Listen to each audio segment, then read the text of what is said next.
When I say this country will call Nigeria, it will take the grace of God for this country to be good.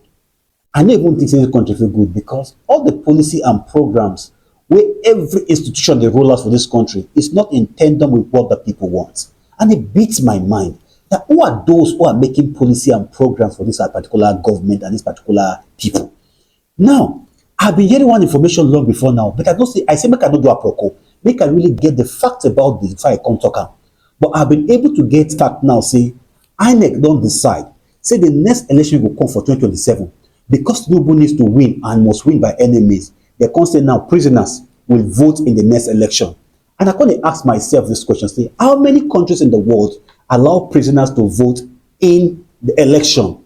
I can't realize that the countries where they do that, they are not past that kind of 7 countries or 10 countries. Countries like Finland, like Canada, like Poland, and few countries that are developed. Why? Because the inmates in that cells, they have access to television, the radio, they know what is happening in the government because the government integrates their prisoners into what is happening in the country. Unlike Nigeria, where most people in their prison, they don't even know the name for a president.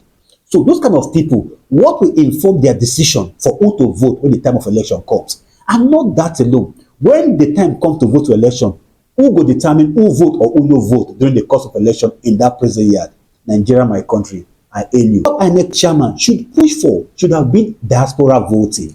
You see, diaspora voting is a system whereby people who do not reside in Nigeria will have that leverage, that latitude, that opportunity to determine who leads them in the country. Why will they do this? They are doing this because most of those people who reside abroad, what they send back home in terms of cash inflow to this country is beyond what one can ever imagine every month. So those in diaspora, they are helping our economy to grow. So they also have the right to determine who leads us in this particular country. But in Nigeria, we don't like that because politician understands that whenever election comes and people abroad are allowed to vote, most of the crop of useless leaders we've got now in this country will not have been there. So they understand that fact. The number of Nigerians who are eligible to vote that are not in Nigeria, they are more than 2 million.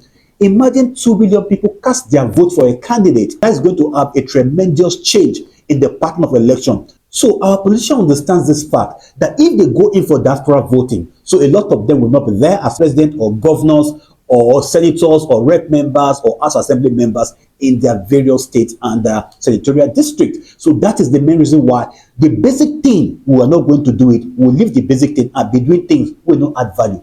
How will the prisoner determine who they should vote for?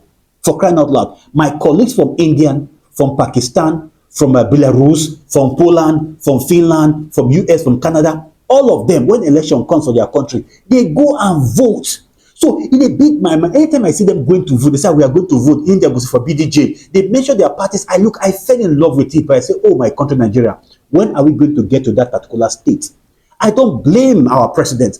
I blame every Nigeria because we are very gullible as people in this country.